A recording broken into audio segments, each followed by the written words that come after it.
Hi and welcome along to AFTV Transfer Daily, the show that keeps you up to date with players that have been linked with a summer transfer move to Arsenal.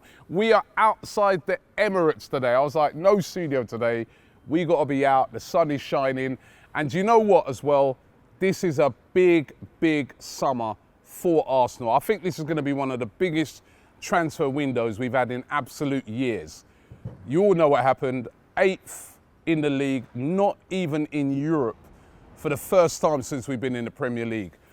So we all know that there's players that need to be moved out. We all know that we need a load of new players. This team needs refreshing.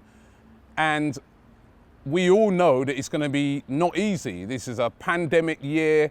You know, we're still going to be feeling the effects of that. Will we have full stadiums next season? We're hoping we might do. But the finances and the funds have been hit very hard. You know, so you've got to factor that in. You've got to factor in the fact that when Arsenal go to sign a player now, there's no Champions League. There's not even any Europa League.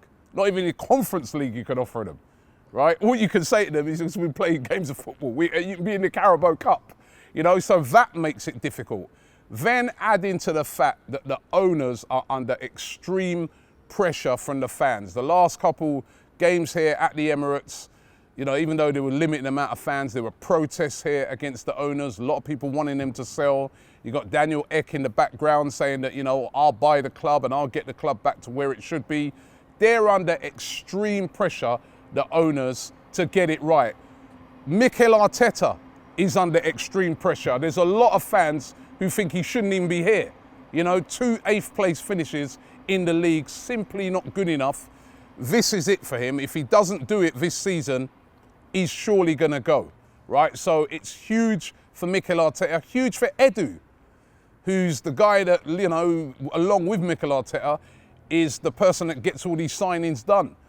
Yes, there were some good signings last year in Gabriel and Thomas Partey, but there was also some poor signings. The signing of Willian comes to mind with every Arsenal fan. How poor was he? So again, they have to get it right, and the funds are limited. So it's going to be an absolutely massive transfer window, and of course we'll be here every day keeping you abreast of what's going on. Now, let's take a look at some of the players that are getting linked heavily to Arsenal so far this summer. Emiliano Buendia is the one that everybody's talking about right now. The Argentinian has just had an outstanding season for Norwich. Involved in 31 goal contributions, lots of goals, lots of assists. He was actually the Championship Player of the Year. Brilliant season by him.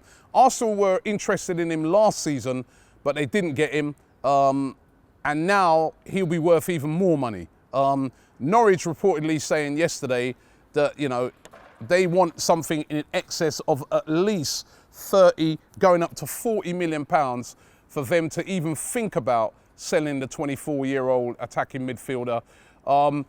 Arsenal, of course, are very interested in the Argentinian, and this is going to be the one.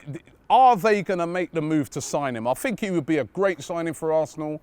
You know, he's played in the Premier League before, and when he played in the Premier League before with Norwich, in a team that was very poor, he also stood out. So will Arsenal push that boat out and get that 35 to 40 million to pay Norwich to bring Buendia in?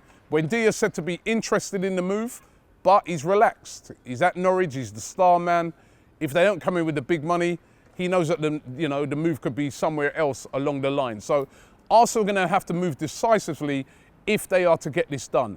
If they don't get him, maybe they might move for Martin Odegaard. Of course, Odegaard, who was at Arsenal on loan from Real Madrid. I've got to say, for me personally, I thought he did pretty well at Arsenal on his loan move.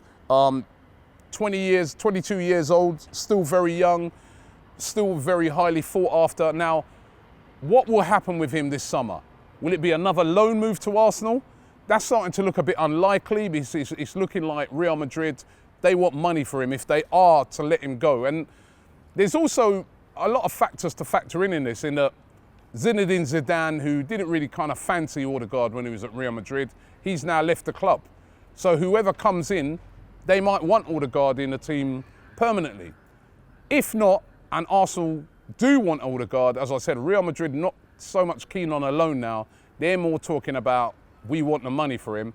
And there's talk that they want up to £51 million. That is a lot of money. Will Arsenal pay that on one player? On Martin Odegaard? Can't see it happening. But that's the sort of money that's being spoken about at the moment. And remember, another thing you're going to have to bear in mind is that all these clubs are going to know that Arsenal are desperate for some of these players, and they all know that they're under loads and loads of pressure from the fans. Another player being linked is Yves Bissouma of Brighton. Again, a player who would be ideal for Arsenal.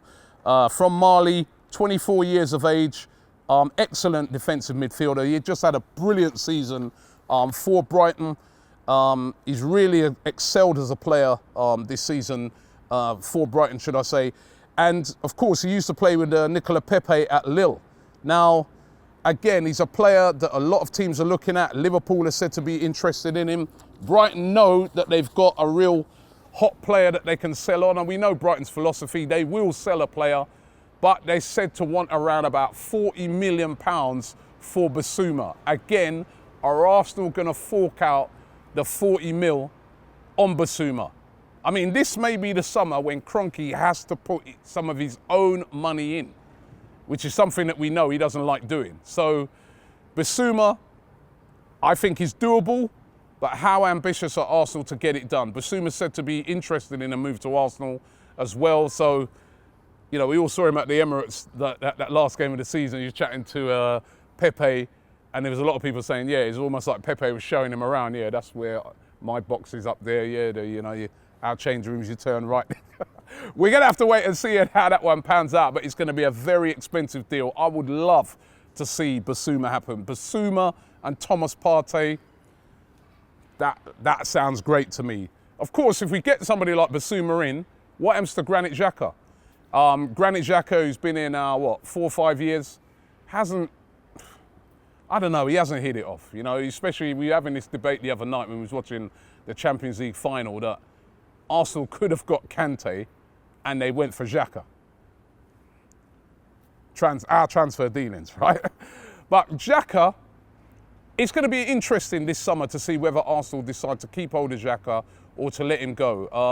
Of course, he's a captain of Switzerland. He's going to figure heavily in the Euros. Personally, I think he had a decent season just gone for Arsenal. Probably one of his better seasons that he's had since he's been here. But let's face it, he's been here a long time now. Since he's been at Arsenal, Arsenal have never been in the Champions League.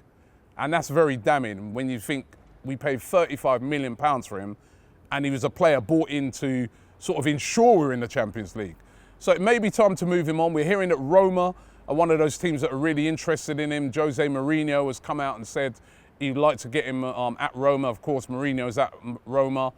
Xhaka came out and said he was flattered by the fact that Mourinho wants him and, you know, Mourinho's a great manager, etc.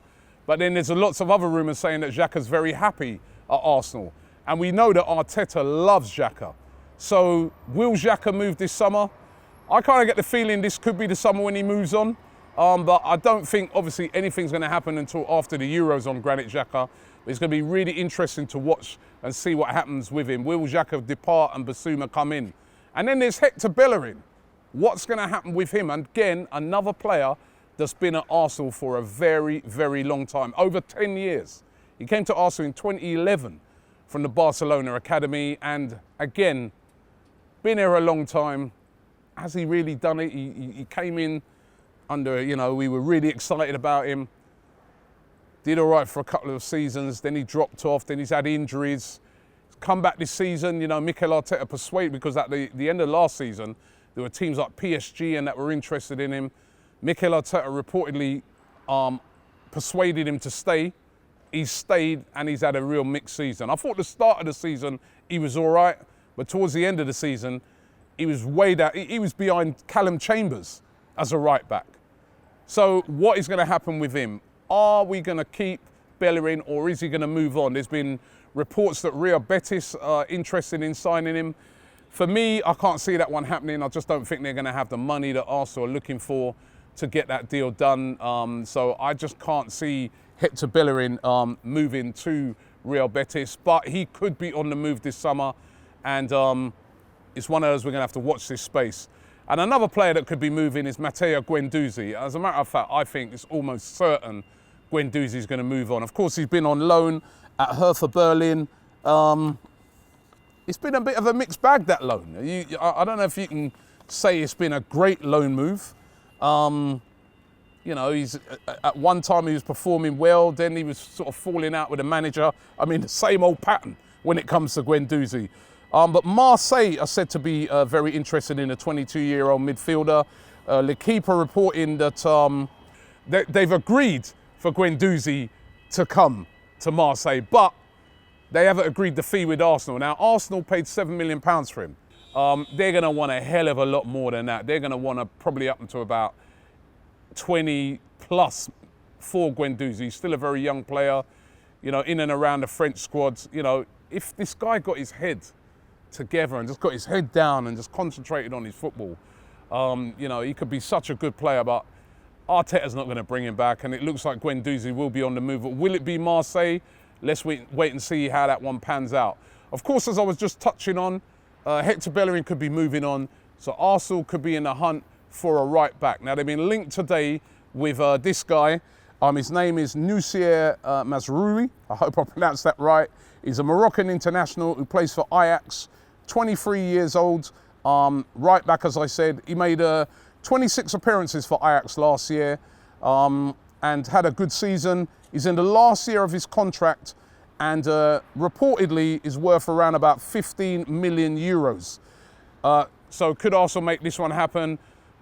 Bayern Munich also interested in him as well. So again, it's another one of those that if Arsenal are going to move for him, they're going to have to act fast.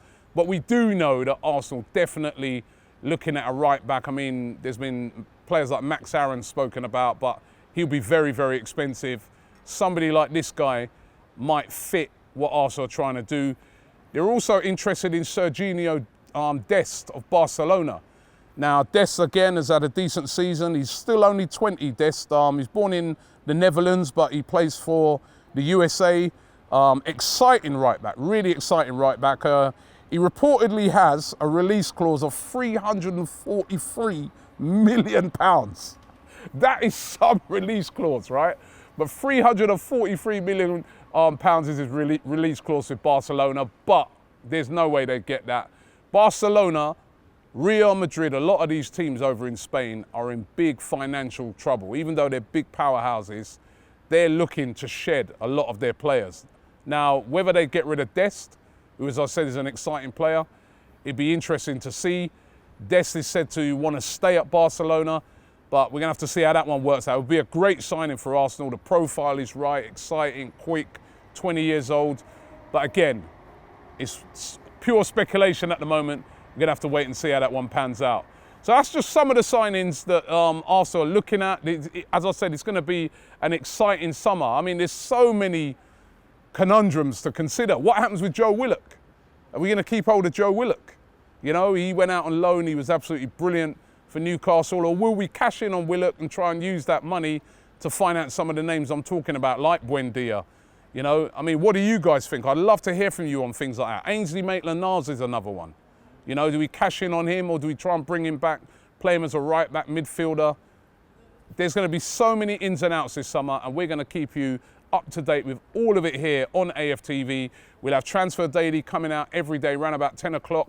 We're going to have our daily news show that's going to be starting from this week, Thursday, and we're going to be having updates on any big transfers that happen here to do with Arsenal. So make sure you keep it locked here. But listen, it's going to be an interesting summer. Who will be walking through that door come the end of August as a new Arsenal player, and who will be departing?